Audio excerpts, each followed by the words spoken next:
Hola, Cari, buenas tardes, ¿cómo estás? Hola Oscar, bien, gracias. ¿Y tú? También, muy bien. Qué bueno.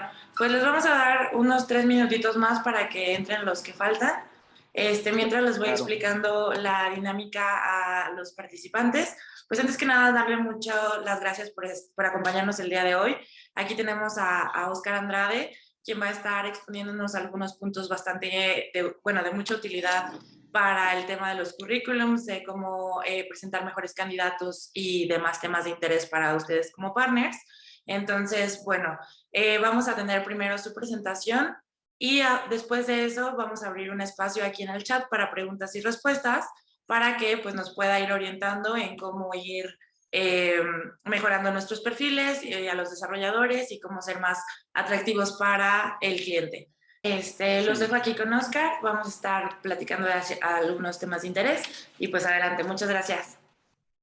Al contrario, Cari, gracias por invitarme y mucho gusto a todos. Por favor, yo sé que las pláticas virtuales tienden a ser un poco más como frías, un poco más teóricas que las presenciales, pero cualquier persona que vea algo que en su vida real no le pasa o que no es cierto de lo que yo estoy diciendo, interrúmpanme, porfa, porque eso es donde vale la pena debatir, mostrar ejemplos e interactuar. Entonces, como mencionaba Cari, el objetivo, el enfoque que le doy a esta plática es finalmente cómo mejorar los perfiles. Estamos hablando de un tema desde un CV hasta una entrevista, porque para ser más atractivos y para tener mejores oportunidades. Todo se desenvuelve en eso. Entonces les voy a compartir pantalla.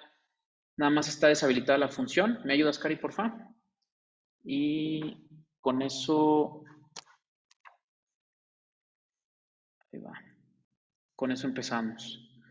Está Omar, Ana, Edith, Claudia, Radamés, Leonardo, Listo. Efraín.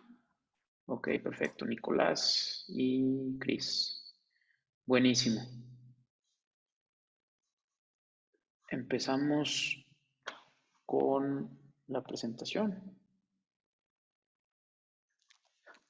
Bien, les platico 1 o 2 minutos sobre nosotros. Somos una empresa de reclutamiento que está enfocada en dos ecosistemas de negocio, el de tecnología y el de ingeniería y manufactura. Hablando de tecnología, tenemos dos tipos de empresas a las que ayudamos, que son empresas de software, ya sea que tengan alguna herramienta a modelo de SaaS o desarrollo a la medida o algún tipo de consultoría, e empresas de infraestructura, que son un poco más de fierros y de tecnologías ya existentes y que integran proyectos.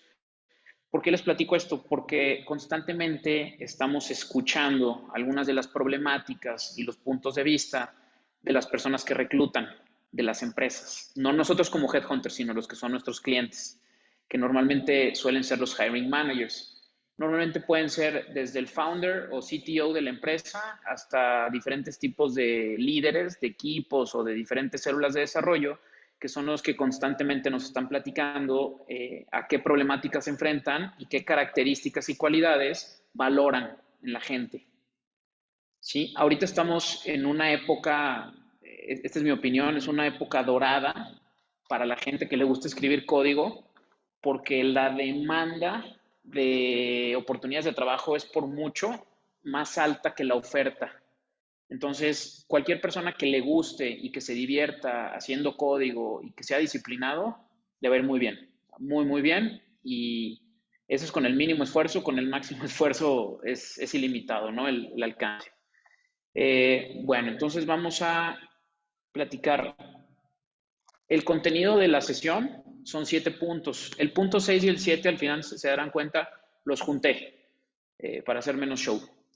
Pero básicamente son 7 puntos. Simplemente sería, el primero sería los primeros 7 segundos.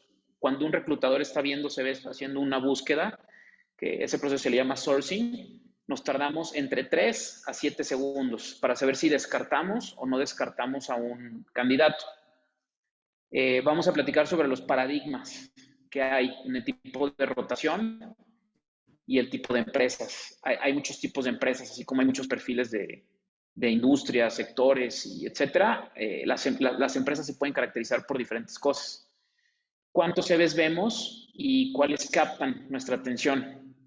O sea, eso les va a servir a ustedes para estar consciente de qué hay detrás y poder tratar de captar la atención y de tener en mente que gente que está en reclutamiento va a haber muchos CVs.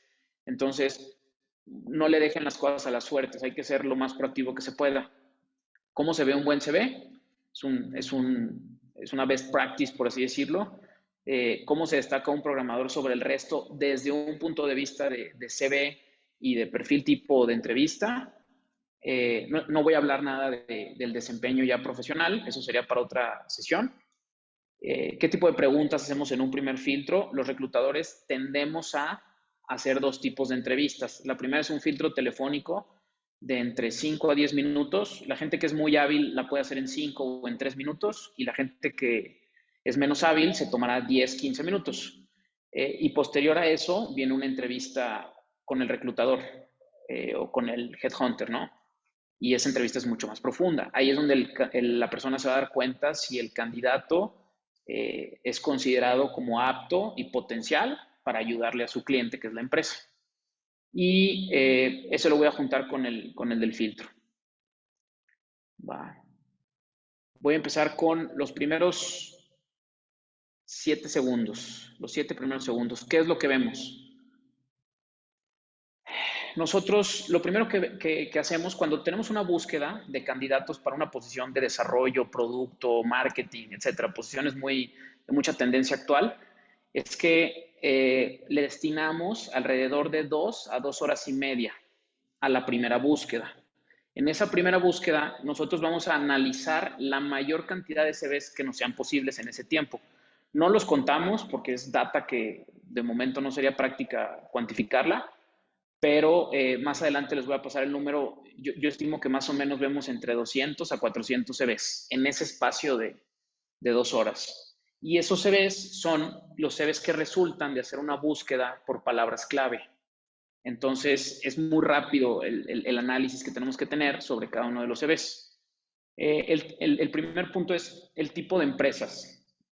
¿Qué pasa? Lo primero que se fija una empresa cuando va a contratar a alguien es que tiene que sentir que la persona ha estado en empresas en donde la cultura de trabajo y la dinámica y velocidad son similares a las que ellos tienen. ¿Por qué? Porque si una persona viene de una empresa muy pyme, recién hecha, o de un esquema de freelance y quiere pasar a un gran corporativo, al principio le va a costar trabajo, porque desafortunadamente muchos reclutadores, cuando ven que esta condición no se cumple, descartan a la persona y le dan prioridad a personas que sí vengan de este ecosistema. Si la persona resulta que después está batallando para encontrar a sus candidatos, empieza a abrir el espectro de la gente que empieza a analizar. Pero entonces, sí nos fijamos, afortunado o desafortunadamente, en el tipo de empresas y esto lo hacemos para intentar predecir el fit cultural que va a ser una persona. Porque no es lo mismo la dinámica, la velocidad, la comunicación, las vacaciones, las prestaciones, el horario, el tipo de presión que hay entre una empresa, por ejemplo, en un gran corporativo transnacional, una empresa que a lo mejor está en la India su operación, pero abrieron en México su startup, o sea que a lo mejor ya es una scale-up y en México están abriendo, es muy diferente a una empresa, por ejemplo, de alimentos, pues muy conocida en México, que esté en, no sé, 20 ciudades y que es un tema más, como dicen en Estados Unidos, el famoso 9 to 5. No significa que una sea más fácil o más difícil que la otra, simplemente los retos tienden a ser diferentes y el tipo de presiones tiende a ser diferente. Entonces, como si nos fijamos en el tipo de empresas, más adelante voy a dar algunos tips para mitigar el impacto y que el CV sea un poco más neutro, que no se disfrace tanto de un estilo o de otro, sino que pueda ser más atractivo para ambos lados. ¿Sale? Dos, me voy a parar a los 3 puntos por si alguien tiene preguntas, para no hablar todo de corridito. Y si alguien tiene preguntas, las vemos. Si a alguien le ha pasado algo, o ha escuchado, o le han dicho, por favor, me interrumpe. Y si no, nos seguimos adelante de 3 en 3. ¿Va? ¿Cuáles son las palabras clave del CV? Frecuencia e importancia que se le da a esas palabras. Ejemplo, nos acaban de pasar, por ejemplo, el día de ayer una posición que es para un desarrollador que tenga muy buenas bases de Node en el tema de back Y en el tema de front, que conozca y que haya trabajado un par de años con alguno de los frameworks de JavaScript, de preferencia Vue, pero no necesariamente. Entonces, lo primero que hacemos es muy rápido abrir un CV y ya sea con Control Find o con la pura vista, analizar con qué frecuencia y con qué cantidad se repiten esas palabras claves que estamos buscando.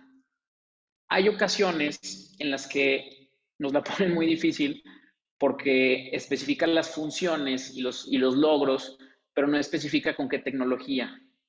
Ejemplo, creé una base de datos para comunicar A con B a través de tal proceso y tal dinámica para lograr cierto objetivo. Pero en realidad no sabemos si esa función se realizó con los lenguajes o con los frameworks que la empresa está requiriendo.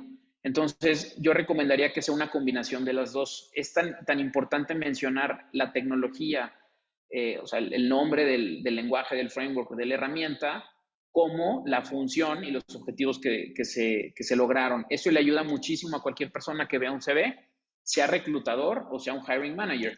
El hiring manager definitivamente lo puede analizar más rápido porque entiende perfectamente de qué se está hablando y puede hacer asociaciones que los reclutadores no pueden hacer. Pero, para bien o para mal, pues van a pasar por algún headhunter o algún talent acquisition. Entonces, el que se la pongan un poco más fácil va a generar que los vean más y que se detengan, o sea, que estamos escaneando y nos detengamos en el CV de la persona. La relevancia de sus puestos de trabajo y skills contra nuestra vacante. La relevancia de los puestos de trabajo es, voy a poner un ejemplo muy puntual, si este candidato que me pidieron que supiera Node, o sea, buenas bases, estamos hablando de un candidato middle, 3, 4 años y junior en front, si yo hubiera visto que trabajó con Node hace 3 años, pero que los últimos 3 ha estado trabajando con Python, el back, yo probablemente lo descartaría. ¿Por qué? Porque tenemos la opción de ver más candidatos que actualmente y los últimos años estén trabajando con la tecnología, justo con la tecnología que nos piden. Este tema no es un tema de que nosotros querramos ni aprobar ni desaprobar gente, es un tema de que estamos mandando a los candidatos que pensamos que están más afinados y presentes en las requisiciones actuales de lo que nos pidió la empresa. Lo mismo el reclutador interno, está buscando lo más actualizado y lo que haga más match con su oportunidad actual. Entonces, sí checamos mucho que los puestos de trabajo, el nombre de la vacante y las funciones más recientes sean muy relevantes a lo que nos pidieron. Y si no, lo pasamos a un segundo batch, por así decirlo, de candidatos para, en caso de que se nos atore la carreta, revisarlos más tarde. Aquí voy a hacer una pausa. No sé si de los primeros 3 puntos hay alguna duda, algo que dije que a alguien no le haga sentido o alguna historia que queramos platicar o debatir. Sí, si tienen alguna pregunta pueden compartirnosla aquí en el chat y la vamos leyendo en voz alta. O si quieren compartir alguna experiencia, igual también pueden aquí poner de que yo quiero compartir algo y les damos, les abrimos el micrófono. Súper, va. Entonces, continúo. Porfa, Cari, si como estoy compartiendo pantalla, no alcanzo a ver el iconito del chat, pero si te escriben alguna, me interrumpes, porfa. Claro que sí. Va. Orden y formato es bien sencillo, a menos de que la posición sea como diseñador. En realidad, yo recomiendo ser lo más minimalistas y más profesionales posibles. Lo que importa es saber qué hace la persona y cómo lo hace, no tanto cómo presenta su CV. Entonces, con que tengamos un mínimo producto viable en el CV es más que suficiente. Yo sugeriría colores, diseños muy minimalistas y poner realmente credenciales y cosas que justifiquen el tipo de puesto al que estamos aspirando. Más adelante les voy a mostrar un ejemplo de una persona que no es desarrolladora, pero es product owner. Traté de cambiar la dinámica para que no sea más de lo mismo y que podamos apreciarlo desde otra perspectiva. ¿Qué conceptos e ideas destaca y cómo priorizar el contenido de su información? Perdón que te interrumpa, nosotros, Oscar. sí, Por ahí nos están haciendo una pregunta. claro. Dice, yo tengo una pregunta sobre el primer punto. ¿Me podría repetir sobre el aspecto de tener una visión más neutral al ver los CVs? Sobre esto de cómo influye el nombre de las otras empresas. Sí, claro que sí, con gusto. Voy a poner un ejemplo. No es lo mismo una vacante que estás buscando un hiring manager que está trabajando, por ejemplo, en una consultoría, Neoris, a alguien que está trabajando directamente para Cemex o alguien que está trabajando para una startup que es de Chile y que está creciendo en México o para una startup que tiene 15 años en el mercado y a lo mejor no tiene un modelo de startup de crecimiento exponencial, simplemente tienen un producto de software. No es lo mismo cómo presentas tu CV y cómo te van a analizar específicamente en el tema del fit cultural cada una de las personas que esté haciendo la búsqueda de candidatos de estas empresas. O sea, el ojo, suponiendo que fueran unos lentes, los lentes que se pone la persona de Cemex, la de Neoris y la de la startup de Chile y startup mexicana de 15 años con un modelo no exponencial, son diferentes lentes. Cada uno tiene una perspectiva. Entonces, al punto que yo me refiero es, debemos de intentar que desde el CV hacerlo lo más neutro y minimalista posible para que no nos decantemos o que no nos etiqueten en cualquiera de las anteriormente mencionadas desde un inicio, para como camuflajearnos o no.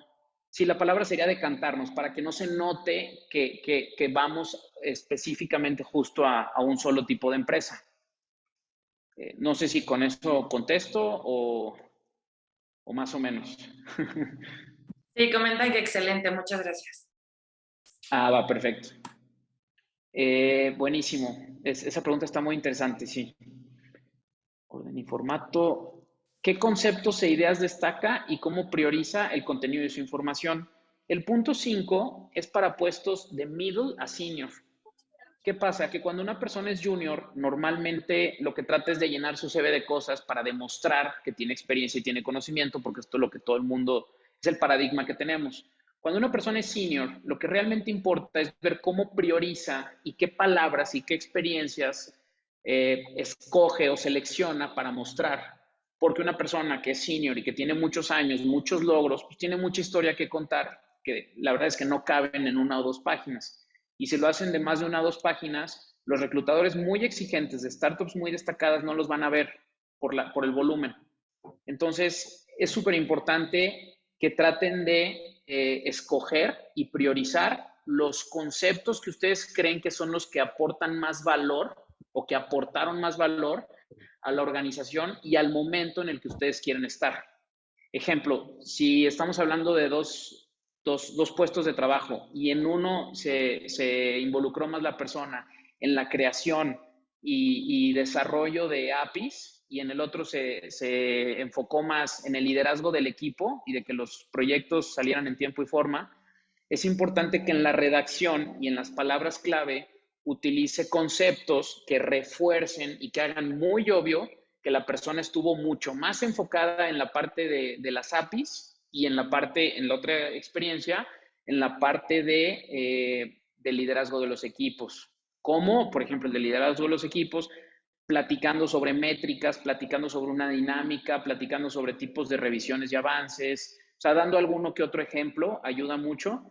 Y, por ejemplo, en el tema de las APIs, pues especificar con conceptos y palabras técnicas qué funciones y de qué manera se realizaron.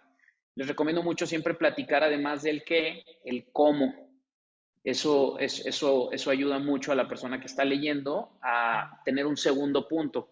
¿Por qué? Porque desafortunadamente estamos en un mundo en el que los que no programamos y no sabemos leer código nos cuesta más trabajo. Entonces, mientras más palabras haya con preguntas que pudieran parecer muy básicas, qué, cómo, cuándo, dónde y para qué, y luego lo que se hizo, o sea, qué se hizo, cómo me refiero a con qué tecnología, con qué herramienta, para contribuir en la conexión de tal a tal o para contribuir en la creación de una tabla de ciertas características, nos ayuda muchísimo a nosotros poder tener referencias y crear asociaciones para saber si es un candidato que cumple o no cumple con lo que estamos buscando. Perfecto. Por ahí nos preguntan que si funciona igual tanto para empresas de Estados Unidos como para México y cuál es la principal diferencia o puntos a considerar en la cuestión de diferencia entre un país y otro. Ok. la cultura del americano y el mexicano son diferentes. Al mexicano le importa más conocer la historia que hay detrás, conocer e identificarse. Ah, está en un tipo de empresa igual que yo.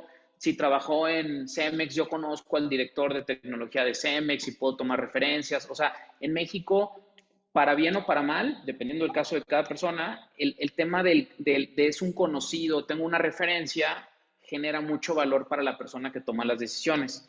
En Estados Unidos no. En Estados Unidos, si puedes hacer el trabajo, no me importa. Estoy generalizando porque hay de todo, pero en Estados Unidos yo tengo la percepción de que está mucho más enfocado a resultados y al objetivo que a quién eres, qué hiciste, con quién trabajaste y si no tenemos nada en común, pero tú puedes cumplir mi resultado, no me importa. O sea, en Estados Unidos están más enfocados en los resultados que en la historia y en el entorno en el que se ha desarrollado la persona.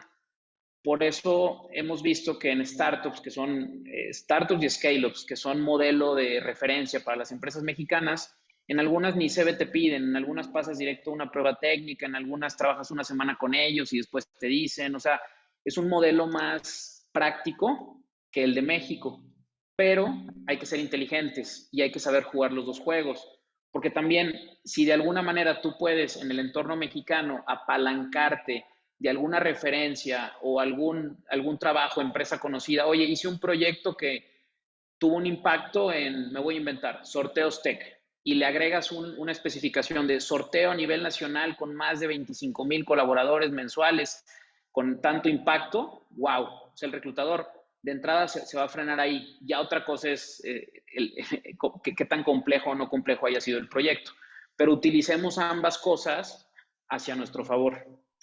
Por ahí también nos preguntan, muchas gracias, para perfiles seniors, ¿no les ha pasado que hay clientes que piden ver todo el historial para asegurar los años que les compartes de experiencia coinciden con el CV? Yo también pensaría que no ven a detalle un CV de 2 hojas, pero muchas veces sí te consultan o le dan peso a que coincida con fechas, eso con clientes de Estados Unidos incluso.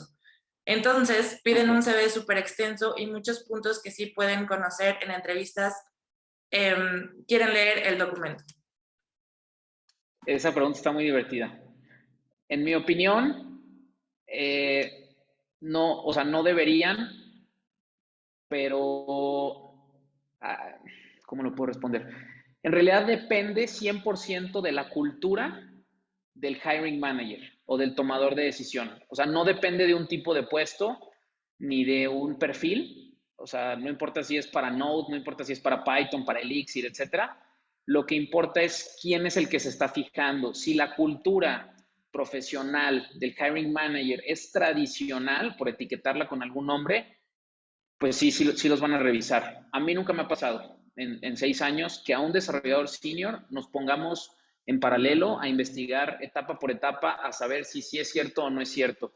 En mi experiencia personal, todo es, o sea, de cierto nivel middle hacia arriba, todo se define con una prueba técnica, una o dos pruebas técnicas, y es súper común que esas pruebas se hagan en vivo, compartiendo pantalla o de manera presencial, eh, con la persona, con el hiring manager, no tanto porque quiera ver los resultados, sino porque lo que realmente le interesa es ver su lógica de racionamiento y cómo se comporta ante la presión, porque realmente en el día a día pues va a haber presión. Entonces, esas dos son las cosas que más me han tocado a mí, ver que la gente utilice como filtro de calidad la prueba técnica y el estar uno a uno haciéndola.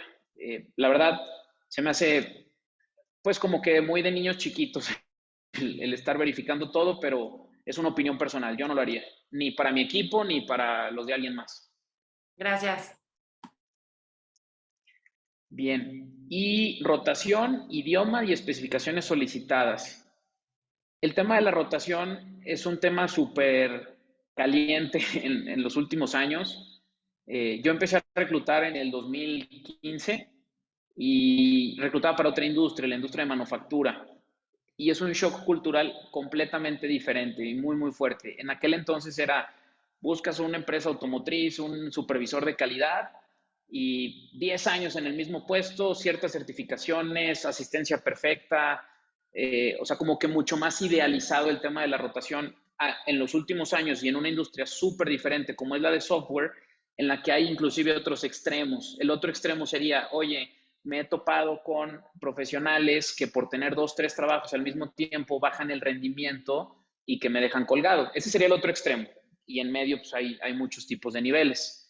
Entonces, cuando hablamos de rotación, el concepto que yo percibo actualmente de mis clientes y de las personas que no son mis clientes, pero que también contratan desarrolladores y otros tipos de posiciones donde hay mucha demanda, es que es más hasta un tema de conformismo. O sea, ya más bien se conforman con que la gente les dure 2 o 3 años. No les gustaría que les duraran 5 o para arriba, pero la plática común, o sea, el famoso chisme, es que con que la gente dure 2 o 3 años es una rotación muy, muy bien aceptada. El tema de la gente que dura 6 meses, 7 meses, 8 meses, sí sigue siendo un foco, pero en los últimos años ha perdido mucho peso. Un ejemplo que les puedo dar son los perfiles de marketing digital, sobre todo los que están en growth o en el tema de performance y de data, suelen ser perfiles que tienen mucha rotación debido a que el entorno cada vez los está demandando más en muy poco tiempo y hay muy pocas empresas que los tienen. Entonces, sí es foco, pero ese foco cada vez es menos rojo y está siendo más amarillo. En algunos casos se torna verde, la tendencia o la curva yo la dejaría en el color amarillo. Y en el idioma y las especificaciones solicitadas, pues que si estás buscando que haya trabajado con AWS y no pone ni una palabra de AWS, pues difícilmente va a ver el CV. O algo que funciona muy bien es, hay gente que pone el skill y luego pone, por ejemplo, algunas bullets o algunas estrellitas o algún indicador en donde dicen, yo con Node de 5 niveles tengo 2, con Vue tengo 1 de 5. Y pues personalmente creo que eso es muy subjetivo porque a lo mejor para mí yo soy un 1, pero para otra persona de ese mismo nivel él es un 3. Es un tema más de como de ego o de, bueno, más que de ego, como de percepción personal, pero no importa. O sea, en general, yo creo que es muy buena práctica. Desde mi punto de vista como reclutador, a mí me ayuda para tener una referencia. No significa que el que diga 4, yo enseguida voy a decir, es un máster, 4 de 5, no, pero me da a entender que la persona se siente segura con esa tecnología que puso. Entonces, como la persona se siente segura, ya de entrada vale la pena echarle una llamada y revisar si está interesado. Perfecto, muchas gracias. Hasta el momento no hay nuevas preguntas. Si quieres podemos continuar. Perfecto. Vamos al segundo tema, que es paradigmas Sí, sobre la rota. Perdón, sí.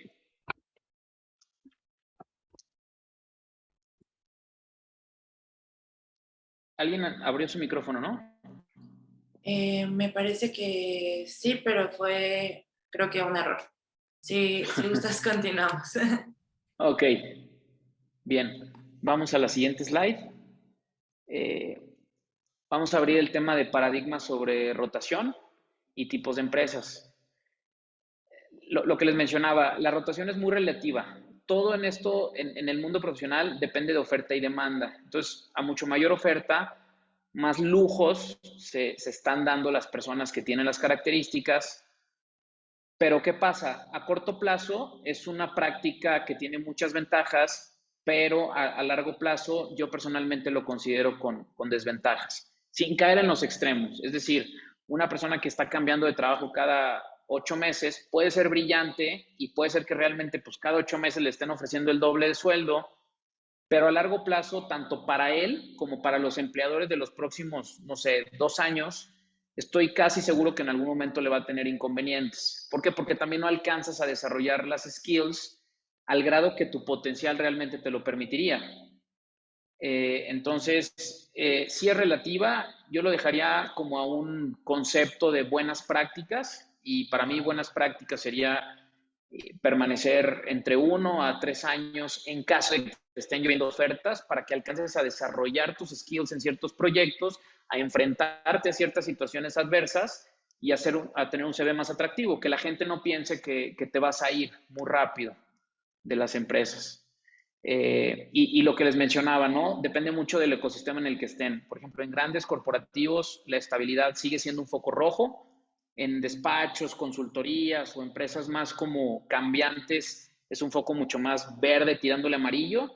Y en el mundo de startups y scale-ups desde mi perspectiva, se ha vuelto un foco muy amarillo. O sea, en el que dependiendo del hiring manager se va a volver o verde o se va a volver rojo, dependiendo de sus historias que ha tenido con gente que ha contratado, con rotación o sin rotación. Otra recomendación que les doy es que la rotación se debe de tratar de manera proactiva. Nos pasa mucho que vemos CVs en LinkedIn que no están actualizados. O sea, que vemos la experiencia, le marcamos al candidato y que nos dicen, ¿sabes qué? Es que no puse los últimos 2 empresas.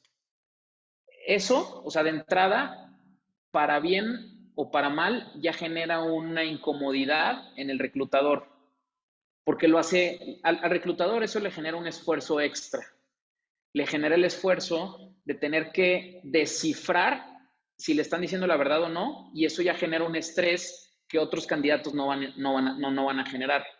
Entonces, ya te está poniendo en desventaja contra el CV de una persona que también se vea muy bien, pero que no haya tenido que pasar por ese estrés de 2 trabajos que no están, ya va a ir ganando, aunque las cosas estén muy parejas. Entonces, yo les recomiendo que independientemente si se duró en un puesto 1 mes, 2 semanas, 6 meses, se ponga y que se platique de manera muy proactiva. O sea, si en el filtro se da la oportunidad, si no lo preguntan, pues no. Y si en la entrevista no se pregunta y hay algún caso en el que, oye, te preguntarás por qué aquí duré 3 semanas, fíjate que pasó esto y pues mi experiencia y lo que aprendí fue esto. O sea, desafortunadamente pasó algo que no pude dejar ir y por eso me muevo y pues te lo platico para que sea muy transparente. Eso demuestra muchísima confianza y ahí al contrario, como nadie hace eso, la persona que sí lo hace está en la mente del reclutador porque ya hizo algo diferente que el resto. Entonces, si lo demás lo respalda, que es la experiencia, funciones, etcétera, objetivos y aspiraciones, el haber tenido esa proactividad y honestidad desde un inicio hace que nos acordemos más de la persona y que la tengamos en otro pedestal un poco más alta que el común denominador. Los motivos de apertura al cambio deben de ser muy claros. Si te cuesta mucho trabajo explicar por qué te quieres mover de empresa o por qué estás abierto a considerar opciones, un reclutador de los difíciles, de los puestos para los puestos seniors, se va a incomodar o no te lo va a creer. Algo que yo he visto es que mientras más senior son los candidatos, razones más concretas dan, ¿no? O sea, y en realidad yo pienso que está mal el reclutador o el hiring manager que juzga las motivaciones de una persona, porque las motivaciones deben de respetarse. Cada quien tiene, pues, las que quiera, ¿no?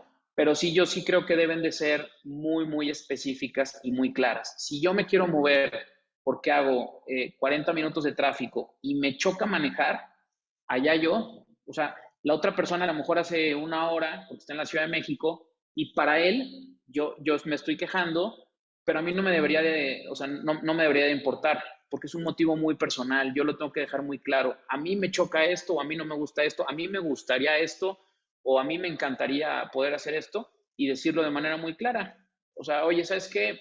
Trabajo en una consultoría y estamos rotando de tecnología entre Python y C Sharp. Y la verdad es que a mí C Sharp no me gusta. O sea, lo sé hacer, me pagan, lo entiendo, pero no me gusta. Entonces, si una empresa me permite desarrollarme con puro Python, pues sí, o sea, sí me movería. Ser así de claro, eso ayuda mucho a la persona a intentar conocerla. Porque para un reclutador y para cualquier persona es muy difícil de en una entrevista conocer a una persona. Eso es una visión chiquitita.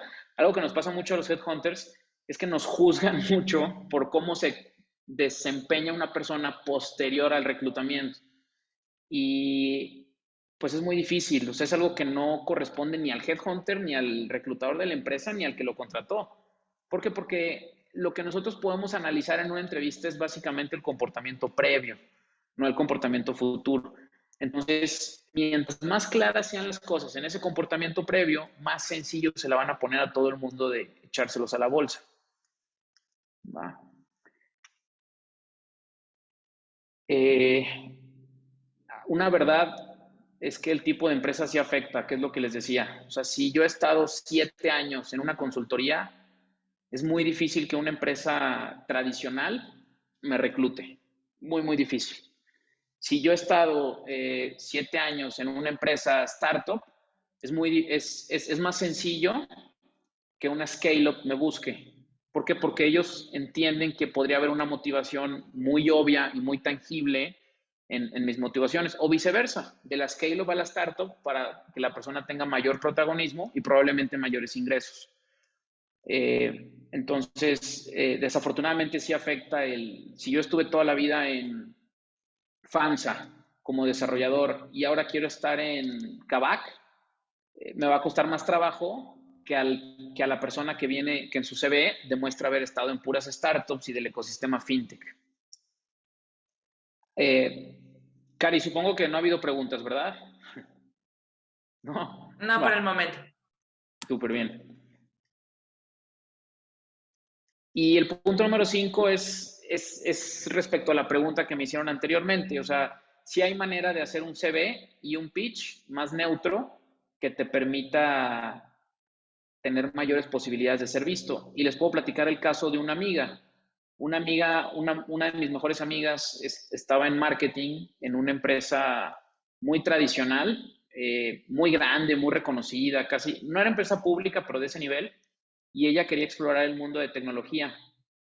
Y le costó muchísimo trabajo, tardó como 8 meses en poderse cambiar a una scale-up, porque algo no les gustaba del fit cultural desde el filtro del CV. Entonces lo que hizo fue que modificó su CV para que se viera mucho más relacionado al mundo startup. Cambió el formato, hizo un portafolio creo que fue en Wix, porque no era desarrolladora, entonces Wix pues, sería el equivalente a Git o algún repositorio, y lo pegó. Entonces, ya cualquier persona del mundo y del ecosistema startup, lo primero que veía era un portafolio web con su contenido. Se grabó en una entrevista de 2 minutos o 1 minuto en la que salía hablando y presentándose. Hizo un formato mucho más minimalista y menos enfocado al nombre de las empresas, sino a las funciones y a los objetivos. Y con un poco de paciencia logró cambiarse y ahorita está en un scale-up que trabaja en México, pero que la sede está en la India y pues, está súper contenta. Entonces, sí hay manera de arreglarlo no arreglarlo porque no está descompuesto, pero sí hay manera de disfrazarlo mucho más a como la gente de las startups y del ecosistema de TI se quiere ver.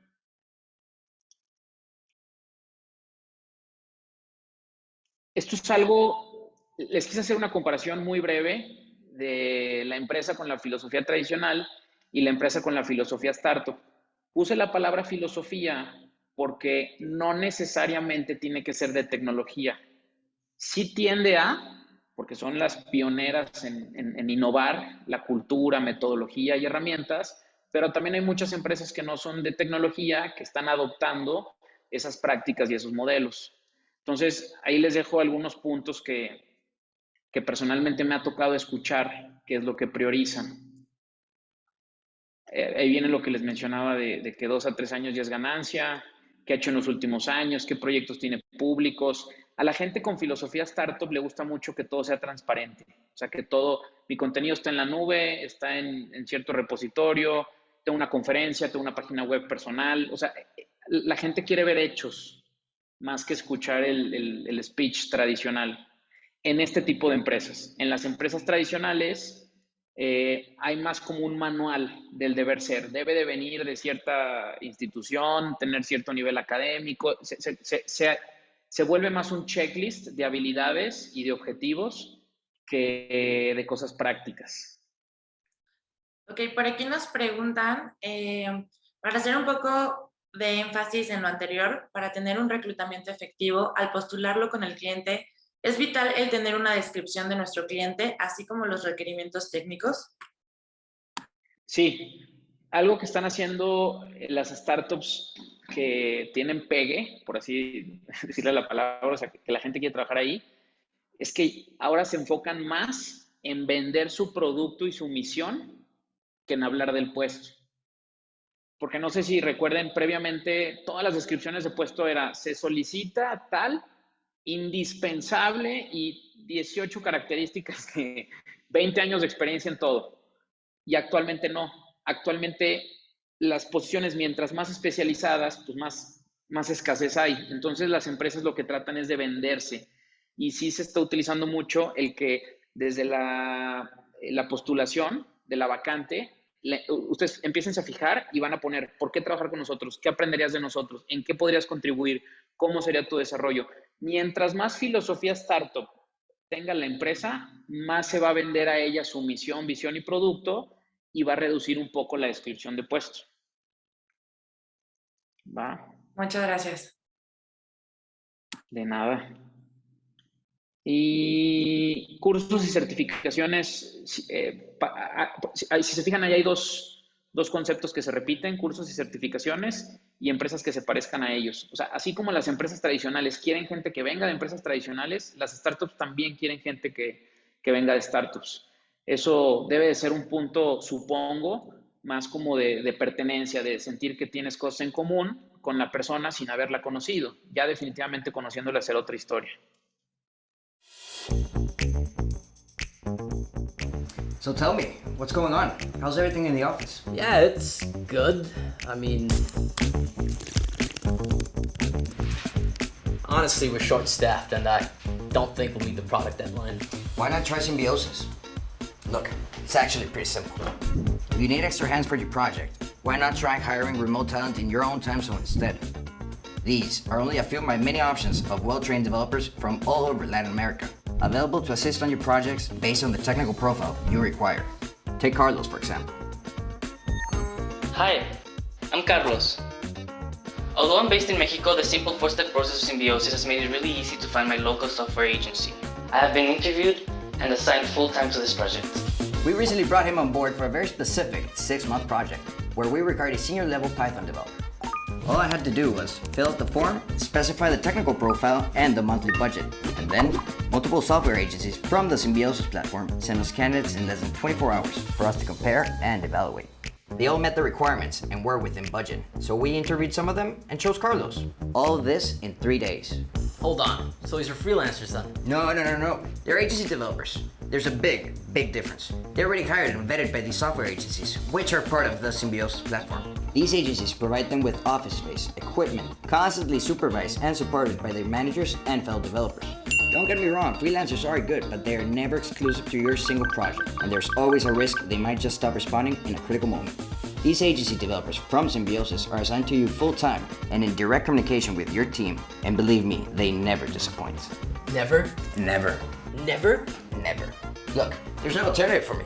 Stop wasting your time, man. Use Symbiosis. The best talent is already hired. They just make it available for you. Symbiosis.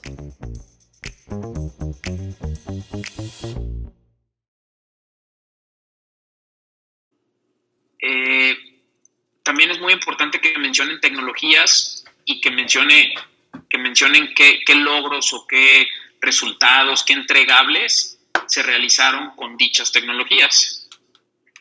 Yo les recomiendo que sea sin foto, muy concreto el texto, o sea, puede ser bullets, puede ser un párrafo, pero muy concreto. Y en los idiomas, evitar mucho poner porcentajes o poner bullets, a diferencia de en la tecnología. En los idiomas es mucho más sencillo para un reclutador analizarlo como básico, medio avanzado y bilingüe. Suponiendo que bilingüe sea alguien que diario platica con estadounidenses y que puede dar una junta o puede tener una conversación con más personas en inglés, independientemente del acento. Y oculté el nombre porque este es de un muy buen amigo que es el que les quería poner como ejemplo. No es programador, pero es product owner. Entonces, pues está en la industria y se me hizo interesante que tuviera una perspectiva diferente para que lo puedan analizar, pues, menos personal. Este CV me encantó.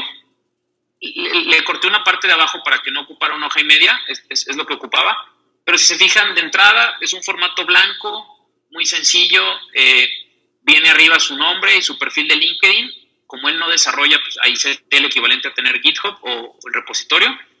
Viene la educación, qué estudió, qué fecha. Y luego ya habla de su experiencia profesional y en cada una pone el puesto, lo que hacía la empresa. Eso es bien importante, los reclutadores analizamos mucho qué hace la empresa. Si estás buscando para una fintech, pues ayuda mucho que la persona venga de fintech, o mínimo ayuda a que tu CV pase y que el hiring manager lo vea. Entonces, es buena esa práctica, no la había mencionado. En 3-5 palabras, platicar qué hace la empresa. ¿Sale? Y si se fijan, viene el título, la fecha. Es súper importante tratar de poner la fecha en meses y los principales bullets. Y ahí está combinado, como pueden ver, funciones con logros. Aquí, Cintia pone un comentario, Oscar. Sí. Dice, también ayuda a poner nivel A1, A2, B1, B2, C1, C2. Yo aquí tengo un comentario respecto a esto, Oscar, a ver tú qué opinas. Esto ayuda mucho que los candidatos pongan este tipo de niveles porque nosotros estamos muy bien familiarizados con este tipo de niveles, ¿no? Con estos indicadores. Pero en clientes en Estados Unidos o empresas en Estados Unidos luego pues no saben realmente qué es E1, qué es E2, si significa que es nivel avanzado. Entonces, generalmente lo que he visto que ayuda es C1, entre paréntesis, Advanced, ¿no? Proficiency, que luego se pone. No sé cuál ha sido tu experiencia en este punto. También de acuerdo, porque estás homologando el lenguaje. Si en Estados Unidos esos términos no son conocidos, simplemente identificarlos con algo que ellos sí sepan, que sería Medium, Advanced y Basic, ¿no? Como mencionas. Ayuda mucho. Es un punto de referencia nada más. O sea, si la persona que está viendo el CV en la tecnología que está buscando identifica 2 o 3 advanced, es muy probable que los vaya a citar o que se vaya a detener a verlo. Si identifica, o sea, son 4 conceptos clave los que está buscando entre APIs, nube, base de datos y lenguaje o algunas herramientas, y la mitad o la mayoría están enfocados los advanced en otra cosa, lo va a dejar pasar porque está buscando su 80-20. Exacto. Bueno, hay otra pregunta de Claudia. Dice, hablando de GitHub, uno como reclutador, ¿cómo podemos visualizar y entender mejor este sitio de consulta de su trabajo? ¿En qué recomiendas que nos fijemos? Nada más no entendí si la perspectiva era de mi perspectiva como reclutador o desde la perspectiva del ingeniero de software. Es como reclutador. Ok, como reclutador, yo nada más me fijaría que esté actualizado y que sea sencillo de compartir, porque finalmente yo no soy quien analiza el aspecto técnico desde un punto de vista de programación, o sea, yo no abro el código y me pongo a analizarlo, yo lo paso. Entonces, si está claro, está fácil de obtener. Si está con candado, pues que se pueda quitar, ¿no? Ejemplo, te lo voy a quitar 24 horas y compártelo con tu cliente. Que nos la pongan fácil para compartirlo es más que suficiente. Entonces, eso destaca. Claro, hay un tip rápido. Pudiera ser que fijarse en las tecnologías ahí que vienen, digo, en los proyectos, lo que viene en GitHub, viene el listado de proyectos y en cada uno viene con qué tecnologías ha realizado cada proyecto que viene ahí listado. Entonces ahí nos podemos dar una idea si es JavaScript, si es PHP, si es Node, con qué tecnologías ha estado trabajando recientemente en los proyectos que tiene ahí en GitHub. Me ha pasado, Efraín, te la volteo, si me das chance, que algunas empresas son muy celosas con la información y la gente no tiene sus proyectos públicos. Y la empresa sí me dice, oye, es que necesito que me muestres un proyecto con Python.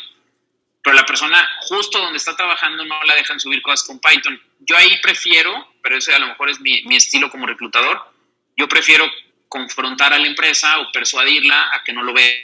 O sea, mejor no te lo enseño, porque si tiene un un GitHub, todo con C# de hace algunos años, pues ¿para qué te lo enseño? No sé tú qué opines. Claro, no, de hecho, casi ninguna. En realidad, yo creo que lo que van a tener más en GitHub son proyectos personales que han hecho. Y tal vez algunos proyectos que sí les dieron permiso para exponer algún freelanceo o cosas por el estilo, pero sí, concuerdo que definitivamente las empresas no van a dejar que suban ahí los proyectos en los que están trabajando por temas de privacidad. ¿Y qué recomendarías? O sea, si las tecnologías que están en el portafolio no son las de la vacante o no son las actuales, ¿recomendarías compartirlo o no tanto? Sí, honestamente sí. Digo, ese tipo de puntos luego, en general, uno como empresa que está contratando luego se entiende que definitivamente no van a tener todos sus proyectos y eso, pero es como buena práctica que los desarrolladores hagan proyectos a veces lo hacen como just for fun, nada más por estar practicando cosas por el estilo o practicar nuevas tecnologías. Entonces, al final de cuentas, sí es bueno que tengan un GitHub y que hayan subido proyectos recientemente. Es como un buen indicador, digamos, nada más un punto de referencia. Nunca va a quitar puntos. Va, qué bueno que me apoyas. Algo, bueno, si no tiene nada o tiene a lo mejor un proyecto de 2015, pues ahí sí, ¿no? Ok. Pero va. Es nada más fijarnos en eso. ¿Cómo destaca un programador sobre el resto? Yo miré los principios más básicos, que no por eso pierden punch. Es empático. Existe el estigma de que los programadores son muy introvertidos y que casi no quieren platicar y que es más difícil de hablar con ellos. Yo no creo que sea verdad. Y pues si les echan la mano con una plática un poquito más empática de lo que normalmente sería, el reclutador se va a acordar de ustedes. Entonces, pues, cosas que suenan muy básicas, pero son muy importantes. O sea, nos acordamos mucho de eso. Oye, es que fue súper puntual. Oye, le pedí que contestara un test y le dimos 3 días y al segundo me lo contestó. O me avisó que no lo iba a poder contestar y yo conseguí con la empresa que se lo aplicaran el fin de semana. O sea, como esa colaboración o ese bonding con el reclutador da todos los puntos. O sea, ayuda mucho a que les ayudemos a avanzar y que acuérdense que muchas veces el hiring manager, no el hiring manager, el reclutador interno de la empresa, sea gringa, mexicana o el headhunter, muchas veces pelea, la mayoría, a sus candidatos. Entonces, esto nos da argumentos para todavía pelear con más fuerza y destacarlos sobre otros candidatos, aumentando la posibilidad de que los contraten. Muchísimas contrataciones son a base de persuasión del headhunter o del reclutador interno. Entonces, simplemente ser un poco paciente y amable con la persona que los está entrevistando y escuchar y preguntar a manera, le puse de un doctor, porque pues es como cuando el doctor te dice, tienes bla, bla, bla, finquitis. O sea, pues definitivamente la otra persona no va a entender. Entonces, si le pueden platicar como una cosa muy breve de qué es, en qué se puede utilizar, o un ejemplo que a lo mejor no tenga que ver con eso, le ayuda mucho a la persona que está entrevistando a entender. Un ejemplo, yo a mis compañeros de reclutamiento muchas veces, o a mis clientes, no les doy ejemplos de reclutamiento, les doy ejemplos de bienes raíces. Porque, bueno, acá estás buscando un candidato y ya estás buscando una casa.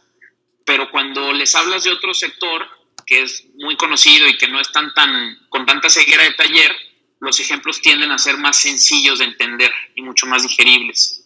Entonces, platicarle así a la persona. Mira, una base de datos normalmente está la A, B, C. Yo he trabajado en la A y en la B y se puede trabajar desde acá, desde acá, desde acá. Mi trabajo ha sido aquí, haciendo esto con esto. Hay gente que es muy buena para hacer esto. A mí me ha tocado enfocarme más en esto. Te podría manejar algunos de los conceptos de acá, pero mi fuerte son estas dos. Entonces, el que te lo platiquen así ayuda muchísimo a que la persona entienda y pase su CV.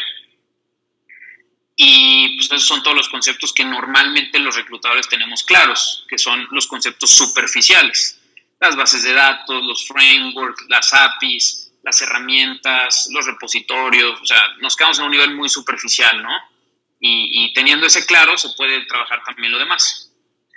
Y también es bueno mencionar con qué tecnología se realizó qué proyecto y para qué se realiza. Vamos a la última parte, que son las preguntas que se hacen en el filtro y en la entrevista. Las preguntas, acuérdense que el filtro viene después de que en un mensaje ustedes ya dijeron que sí estarían abiertos a escuchar sobre oportunidades. Entonces, el filtro va a ser de 5 a 10 minutos y el reclutador les va a hacer 3 a 4 preguntas muy claves sobre la vacante. Ejemplo, oye, veo en tu CV que has estado trabajando los últimos 3 años con Ruby on Rails. ¿Con qué frecuencia? ¿Ha sido para proyectos personales o para proyectos de tu trabajo? ¿Ha sido Ruby on Rails la tecnología predominante o la has estado combinando con algún otro lenguaje dependiendo del tipo de proyecto?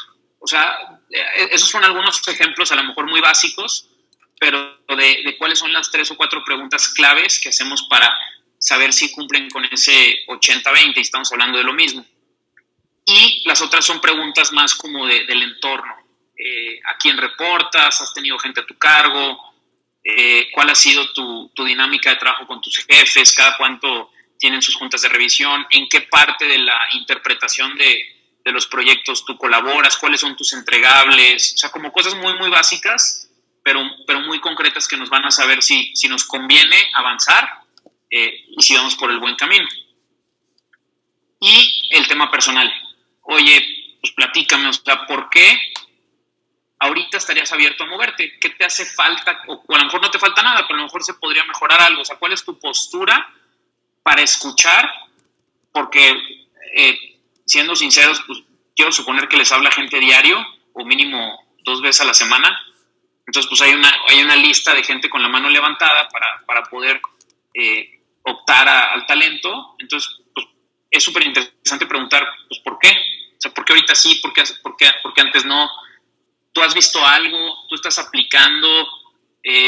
¿Tienes algo en mente? O sea, como contar un poquito y muy concreto por qué podrían moverse. Y el tema económico, tratar de hacerlo que no sea un tabú. O sea, si ganan más o menos, no va a cambiar nada el filtro. Simplemente nos permite saber si la empresa tiene el presupuesto para poder ser atractivos. Si desde un inicio sabemos que el presupuesto está muy apretado o inclusive está por debajo de lo que ya gana la persona, pues no le hacemos perder el tiempo a la persona. O sea, ¿para qué hacerla ir a 3, 4 entrevistas si el budget está muy apretado? Les platico desde mi punto de vista y de lo que yo quiero formar con mi equipo. No significa que todos los reclutadores hagan lo mismo, porque he escuchado historias que hasta el final se habla del sueldo y es una muy mala práctica. Y para cerrar, porque ya me pasé de tiempo, preguntas que hacemos en una entrevista. Tratamos de ir empresa por empresa y tratamos de ir de los últimos 10 años hacia arriba, priorizando los últimos 2 o 3 trabajos. Si tuviera un porcentaje, yo definiría a lo mejor el 60% de las preguntas en las últimas 2 empresas y el otro 40% entre todas las demás. Y vamos desarrollando empresa por empresa qué objetivos hubo en un puesto. A mí personalmente lo que más me gusta preguntar son los objetivos más que las funciones, porque los objetivos te hablan y te dan mucho más contexto de si una persona se va a poder adaptar a otro puesto que una función que en realidad puede variar mucho. Y normalmente preguntamos las funciones más frecuentes. Eso nos ayuda porque acuérdense que tenemos un checklist de un job description y pues tratamos de palomear las más posibles. O sea, lo que sea lo más similar a lo que estamos buscando, pero el que realmente mande es el objetivo, porque se pueden haber tenido funciones diferentes, pero si el objetivo es muy en común, las funciones pasan a un segundo plano. Las tecnologías más utilizadas y para qué. Oye, pues usabas Ruby on Rails, ¿para qué lo usabas? O sea, ¿qué hiciste? ¿Qué tipo de aplicaciones web o qué tipo de desarrollos o plataformas creaste? ¿Y cuál fue tu contribución en el proyecto? Porque los proyectos no se hacen solos. ¿Qué te tocaba hacer a ti? ¿Cuál era tu dinámica de trabajo? ¿Qué tipo de metodologías combinaban o utilizaban al pie de la letra, de una manera un poco más flexible? ¿Y qué buenas prácticas has adquirido en este trabajo? O platícame de los últimos 3 trabajos, ¿cuáles han sido tus mejores prácticas y por qué? Y ya te van a hablar. Tú vas a empezar a escuchar cómo piensa la gente y a crear una valoración de cada uno. Y por eso entrevistamos 10 y platicamos con 30 personas, para poder tener una comparativa y en base a nuestro juicio y a nuestras asociaciones, definir quiénes son los que mejor pensamos que se pueden adaptar a una vacante y a una empresa. Y pues también la parte de los retos. Preguntarle, oye, platícame un reto que hayas tenido y platica algo que no te haya salido y que te haya generado frustración. ¿Por qué te generó frustración? ¿Qué hubieras cambiado? ¿Qué crees que aprendiste? ¿Qué crees que te volverías a equivocar si lo vuelves a tener? Esas preguntas nunca tienen respuestas correctas ni incorrectas.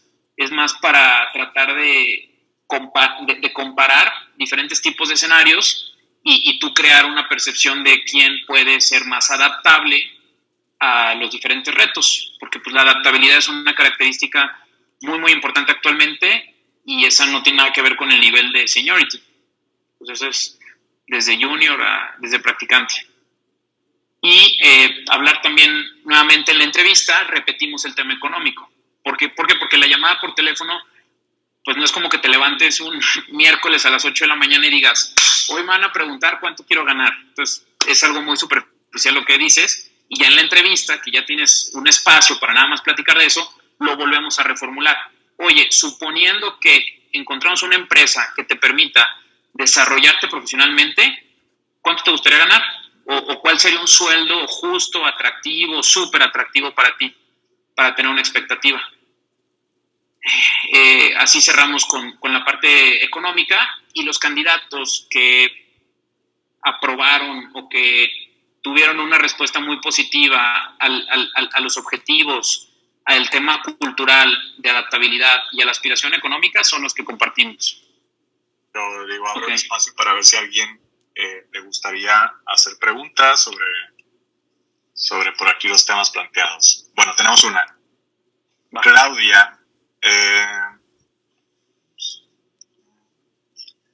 Sí, por parte de Claudia, de forma general, ¿cuáles serían las red flags por las cuales se descartaría a un candidato? Muy, muy buena pregunta. Muy buena. La inconsistencia, ya sea en temas personales, profesionales o de tecnologías, o temas técnicos, pero la inconsistencia o incongruencia, o sea, cuando tú dices algo no cuadra, ya sea su autovaloración de skills o sus motivos de salida o su tipo de sueldo, cómo ha cambiado y cómo ha crecido y de repente no, o sea, cualquier cosa que dentro de un CV y una historia no se vea como contundente, es una red flag. Entonces, ¿qué pasó? O algo no me están diciendo. Súper.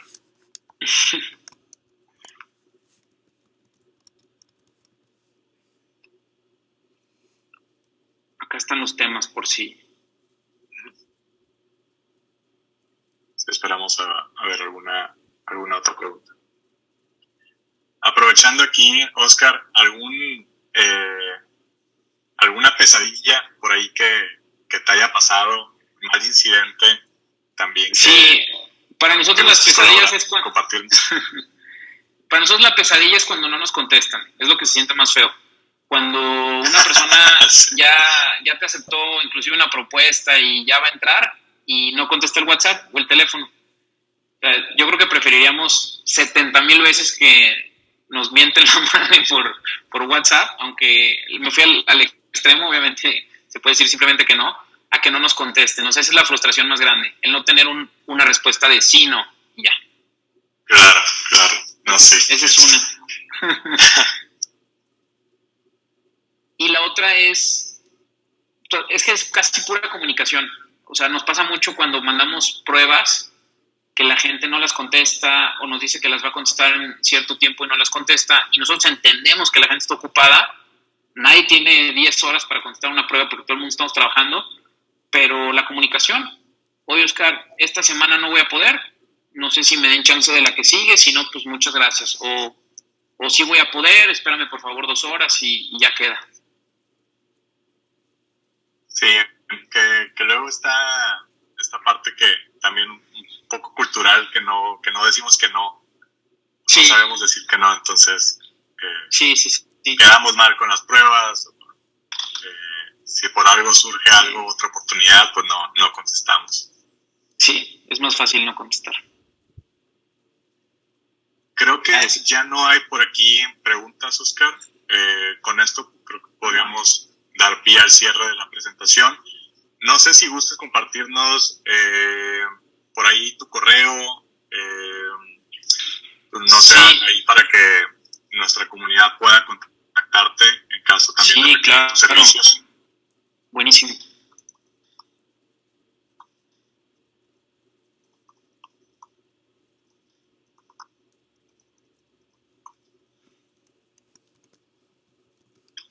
Súper bien. Sí, Lo que yo les prometo es que si tenemos las vacantes los vamos a considerar y si no, los tendremos en mente para cuando sí las tengamos o para alguna relación o networking que podamos hacer.